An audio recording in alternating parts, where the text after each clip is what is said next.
Linear algebra chapter 3 example 4-এর 1 number আমরা এখন সমাধান করব। এই 4 দাগের যে 5টা অঙ্ক আছে, 5টা সব একই ধরনের অঙ্ক। আমি একটা অঙ্ক সমাধান করে দিচ্ছি, আপনারা সবগুলো একই নিয়মে করবেন। এই একটা করলে আপনাদের বাকি সমস্যাগুলো সমাধান হয়ে যাবে। এই অঙ্কটা সমাধান করতে গেলে আমার প্রথম সমীকরণটা আমার যা থাকবে তাই রাখতে হবে। এখন এই 2 নাম্বার সমীকরণের প্রথম পদ তো 0 বানাতে হবে। এখন দেখেন, এখানে আছে 3, এখানে আছে 2। এখন এর সাথে যদি আমি 2 গুণ করি তাহলে 6 হয়, এখানে 3 গুণ করলে 6 হয়, তাহলে তখন কাটাকাটি করে এটা 0 বানানো যায়। তাহলে আমি এই 2 নাম্বার লাইনের সাথে 2 গুণ করি, তাহলে 2l2। এর সাথে আমি 2 গুণ করলে হচ্ছে 6x1 plus 4x2 plus 4x3 equal 2। আর 1 নম্বর সমীকরণের সাথে যদি আমি 3 গুণ করি তাহলে হবে 3l1 সমান 6x1 plus 3x2 minus 6x3 equal 3 10 30। এটা এখন আমি বিয়োগ করে দেব। তাহলে এটা কাটাকাটি হয়ে যায়, 60 থেকে 3 বিয়োগ করলে শুধু x2 থাকে, 6 6 10 x3 থাকে, মাইনাস 28 থাকে।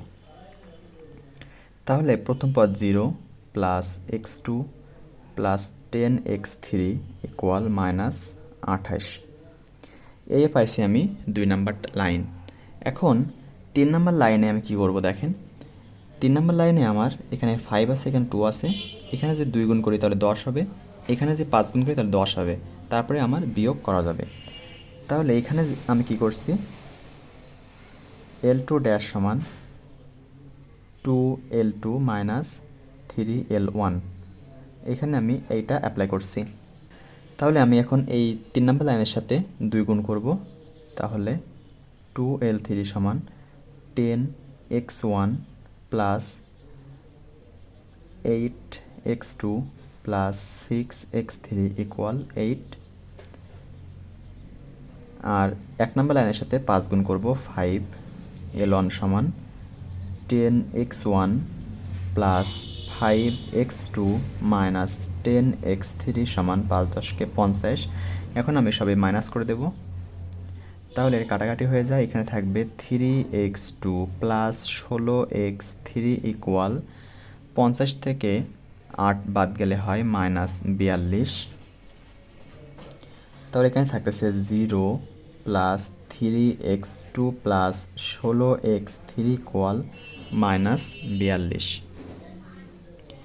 তাহলে এখানে আমি কি করছি, l3 সমান 2l3 মাইনাস 5l1, আমি এখানে এইটা অ্যাপ্লাই করছি। তাহলে আমার দেখেন 2 নম্বর সমীকরণের প্রথম পদ 0 হয়েছে, কিন্তু 3 নম্বর সমীকরণের 2টা পদ 0 হওয়ার কথা, এখনও এটা আমার 0 বানাতে হবে। এখন যদি আমি এই লাইনের সাথে 3 গুণ করে বিয়োগ করি তাহলে কিন্তু আমার 0 হয়ে যাচ্ছে। তাহলে এই সমীকরণটা আমার থাকবে 0 plus 3x2 plus 16x3 equal minus 42। আর এর সাথে 3 গুণ করি, 3x2 plus 3x3 equal minus 28 গুণ 3, 3 8 24, 3 2 6 84, এটা হচ্ছে আমার 84। এখন আমি মাইনাস করে দেব সবই, এটা কাটাকাটি হয়ে যায়, 16 থেকে 30 বাদ দিলে হয় মাইনাস 14x3 ইকুয়াল এখানে হবে 42 84, তাহলে প্লাস 42।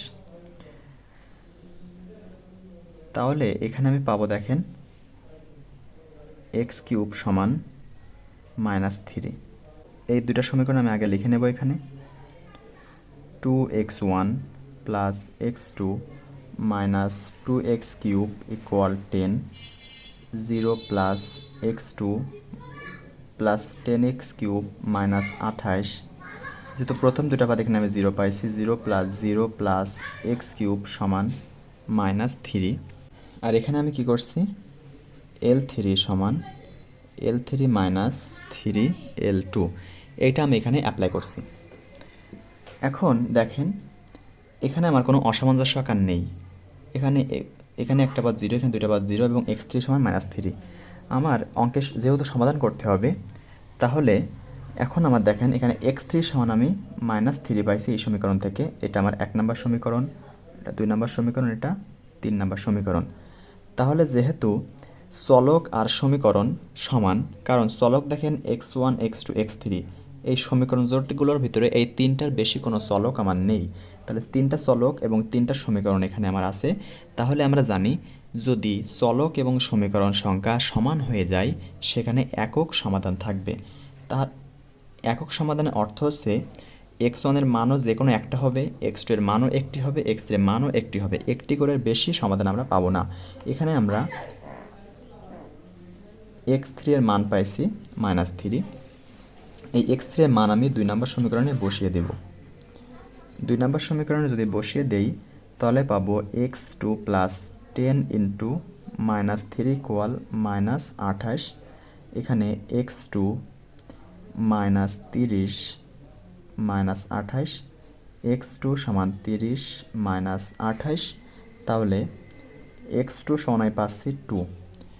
এখন 1 নম্বর সমীকরণে x2 আর x3 এর মান আমি বসিয়ে দেব।